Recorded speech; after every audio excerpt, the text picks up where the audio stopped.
Okay, let's go to part 2. Well, now in this lesson we continue our work with the mask we made before. Well, now we want to give motion to this logo and take their own motion to each of the two parts that we have separately. To do this, first of all, we want to give motion to this spherical part. We press P to show the position. Insert the keyframe. This is the last play it should go after all the moves. Move this keyframe forward, and then first we bring it to the middle of the page. We turn off the top layer.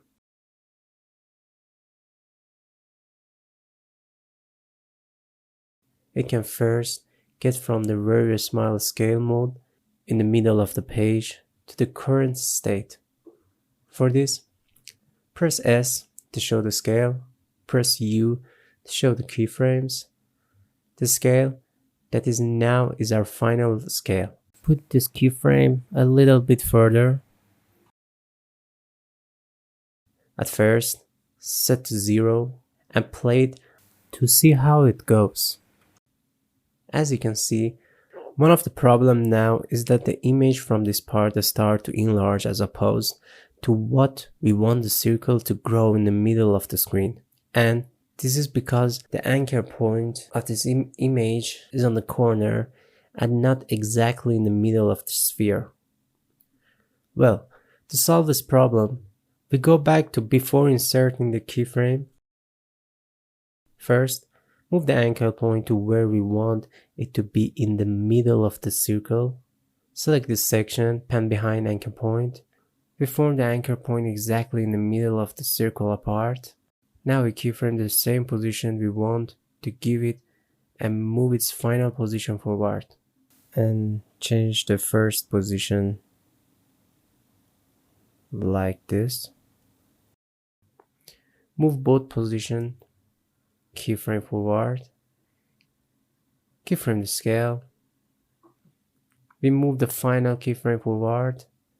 The initial keyframe is 0. Now, you see what this looks like. Okay, well, to have a smoother motion, we select the keyframes, press F9, and also the scale keyframe and press F9. We want it to rotate as it grows. To do this, we insert keyframe to rotation. In this way, select the layer and press R to show the rotation. Again, press U to show the keyframes.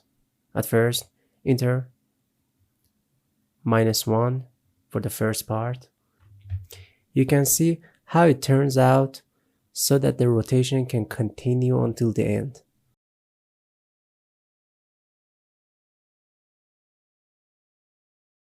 Select second keyframe and ease of 9. Turn on motion blur for all layer. Here, it looks more beautiful if it stops rotating.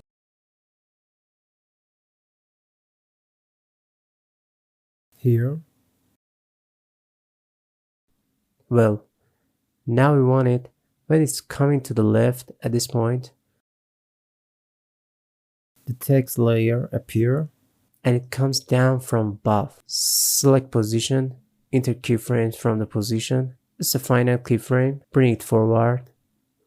Raise the position a little higher. Press T to show the opacity. Press U to show the keyframes. Then insert keyframes. Remove with opacity 100 ahead. Also, the opacity is 0 at first. Enter F9 for ease. And we see how is it to create a logo motion now.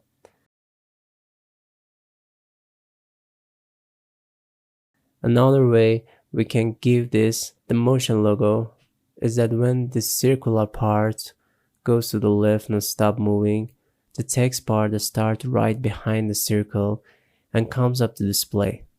First, we delete all keyframes that we insert. Insert a new keyframe for the position. Move the first keyframe forward from where it is. We also bring the next keyframe to the left to come to the right. Well, we use the alpha matte technique so that the text is not visible when it's on the left and comes from the back to the right. In this way, exactly from the part where we want the text to be clear, from the back of the sphere, we draw a shape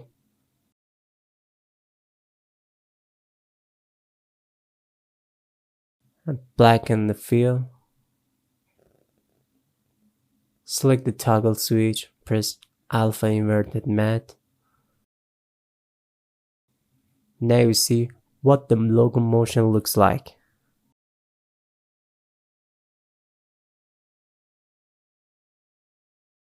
Also, if we want the motion blur to be much more natural and clear, select composition and then select composition setting, and in advanced section and increase the shutter angle about 400 and finally press OK.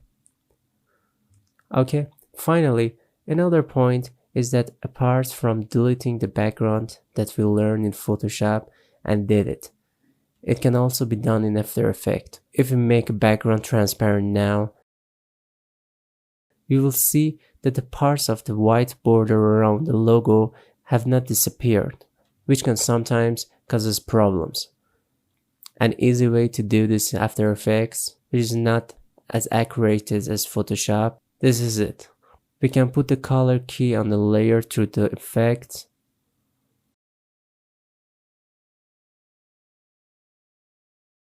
Select the white dropper to increase its tolerance. See how we could easily remove the white background we have through this effect. Copy the same effect. Select the layer of the text part of the logo and paste it. And this part also becomes transparent.